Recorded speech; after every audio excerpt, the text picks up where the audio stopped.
Lukas pasal 7 ayat 36 sampai 50. Yesus diurapi oleh perempuan berdosa. Seorang Farisi mengundang Yesus untuk datang makan di rumahnya. Yesus datang ke rumah orang Farisi itu lalu duduk makan. Di kota itu ada seorang perempuan yang terkenal sebagai seorang berdosa. Ketika perempuan itu mendengar bahwa Yesus sedang makan di rumah orang Farisi itu, datanglah ia membawa sebuah buli-buli pualam berisi minyak wangi. Sambil menangis ia pergi berdiri di belakang Yesus dekat kakinya. Lalu membasahi kakinya itu dengan air matanya dan menyekanya dengan rambutnya. Kemudian ia mencium kakinya dan meminyakinya dengan minyak wangi itu. Ketika orang Farisi yang mengundang Yesus melihat hal itu, ia berkata dalam hatinya, "Jika ia ini nabi, tentu ia tahu siapakah dan orang apakah perempuan yang menjamahnya ini. Tentu ia tahu bahwa perempuan itu adalah orang berdosa." Lalu Yesus berkata kepadanya, "Simon, ada yang hendak kukatakan kepadamu." Sahut Simon, "Katakanlah guru." Ada dua orang yang berhutang kepada seorang pelepas uang. Yang seorang berhutang 500 dinar, yang lain 50. Karena mereka tidak sanggup membayar, maka ia menghapuskan hutang kedua orang itu. "Siapakah di antara mereka yang akan terlebih mengasihi dia?" Jawab Simon, "Aku kira dia yang paling banyak dihapuskan hutangnya." Kata Yesus kepadanya, "Betul pendapatmu itu." Dan sambil berpaling kepada perempuan itu, ia berkata kepada Simon, "Engkau lihat perempuan ini? Aku masuk ke rumahmu, namun engkau tidak memberikan aku air untuk membasuh kakiku. Tetapi dia membasahi kakiku dengan air mata dan menyekanya dengan rambutnya. Engkau tidak mencium aku, tetapi sejak aku masuk, ia tiada henti-hentinya mencium kakiku. Engkau tidak meminyaki kepalaku dengan minyak, tetapi dia meminyaki kakiku dengan minyak wangi. Sebab itu aku berkata kepadamu, dosanya yang banyak itu telah diampuni, sebab ia telah banyak berbuat kasih. Tetapi orang yang sedikit diampuni, sedikit juga ia berbuat kasih." Lalu ia berkata kepada perempuan itu, "Dosamu telah diampuni." Dan mereka yang duduk makan bersama dia berpikir dalam hati mereka, "Siapakah ia ini, sehingga ia dapat mengampuni dosa?" Tetapi Yesus berkata kepada perempuan itu, "Imanmu telah menyelamatkan engkau. Pergilah dengan selamat." Saudara-saudara yang dikasihi dan diberkati Tuhan, menarik untuk kita memahami Injil Lukas pasal 7 ayat 36 sampai ayat 50. Yang pertama terlintas bagi saya adalah sebuah pertanyaan. Siapa sebenarnya yang layak di hadapan Tuhan? Atau siapakah sebenarnya yang benar-benar layak untuk melakukan sebuah pelayanan bentuk interaksi dan relasi dengan Tuhan? Karena sesungguhnya kalau kita mengakui, kita sadari dalam kehidupan kita, ada banyak hal yang membuat kita seringkali terjebak dengan perbandingan.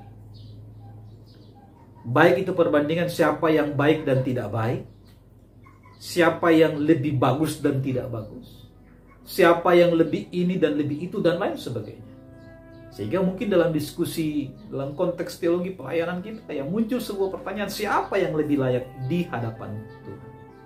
Ada semacam standar ukuran bahwa ketika orang yang layak adalah mereka yang punya harta banyak, mereka yang punya banyak kegiatan-kegiatan, mereka yang lebih banyak berhubungan dengan orang-orang besar dan lain sebagainya.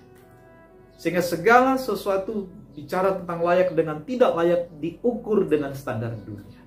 Paling tidak hari ini kalau kita membaca secara sederhana refleksi dalam Lukas pasal 7 ini ayat 36 sampai ayat 50, kita melihat standarnya Tuhan. Layak dengan tidak layaknya. Tuhan juga membuat perbandingan. Bahwa pada prinsipnya ketika kita merasa bahwa saya sok dekat dengan Tuhan, saya tidak perlu berdoa lagi. Saya ini sudah intim dengan Tuhan, saya sudah sangat dekat dengan Tuhan, saya punya chemistry dengan Tuhan, saya tidak perlu berdoa lagi, siapa saya akan diberkati. Hati-hati saudara-saudara, mungkin dia sementara terjebak dengan konteks iman yang takabur, sehingga itu membuat kita merasa bahwa orang lain tidak pantas, orang lain tidak layak, hanya saya. Biarlah ini menjadi refleksi buat kita, karena pada prinsipnya biarlah Tuhan yang melihat iman kita, karena kita sama di hadapan Allah. Tuhan memberkati. Haleluya. Bapa kami yang di sorga, kami bersyukur atas penyertaan dan perlindungan-Mu atas hari kehidupan yang boleh kami nikmati dan jalani. Kami terus diajarkan untuk menjadi anak-anak Tuhan yang selalu taat kepada kehendak-Mu dan melakukan apa yang Kau kehendaki. Ya Tuhan, meskipun kami menyadari bahwa ketika kami boleh menikmati segala berkat-berkat anugerah pertolongan-Mu, bahkan boleh terus melakukan segala aktivitas kami juga diperhadapkan dengan banyak hal dan banyak situasi yang seringkali mengikis iman kami. Ketika kami juga sering diperhadapkan dengan perbandingan-perbandingan, mulai menimbang-nimbang siapa yang pantas di hadapan Allah. Maka dalam relasinya kami ketemu dengan orang yang menurut kami jauh lebih berdosa dibanding kami.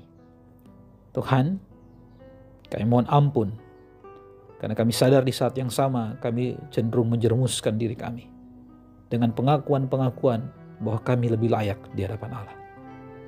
Kami berefleksi Tuhan lewat bacaan saat ini. Kami percaya ini juga mengantar kami dalam refleksi kehidupan. Mengantar kami siapa sesungguhnya layak di hadapan Allah. Sehingga lewat semua ini kami percaya bahwa Tuhanlah yang menyelamatkan kami. Tuhanlah yang mengukur sebesar apa iman kami kepada Allah. Jangan Kau biarkan kami Tuhan tenggelam dan terjebak dalam kesombongan rohani lewat apa yang kami nikmati dan apa yang kami miliki. Biarlah kami akan terus diberkati Allah dalam seluruh aspek pekerjaan, kehidupan kami bersama dengan orang-orang yang kami kasihi, suami, istri, anak-anak, orang tua, saudara bersaudara, kakak adik. Bahkan dalam relasi kami dengan siapa saja. Lewat semua itu, kami meyakini relasi terindah adalah ketika kami mau benar-benar mengasihi, mau benar-benar memohon Tuhan melayakan kami. Karena pada prinsipnya kami penuh dengan keterbatasan dan kelemahan. Tuhan, inilah kami anak-anak-Mu. Bentuklah kami agar supaya iman kami teduh, iman kami selalu kuat. Di dalam nama Tuhan Yesus. Amin.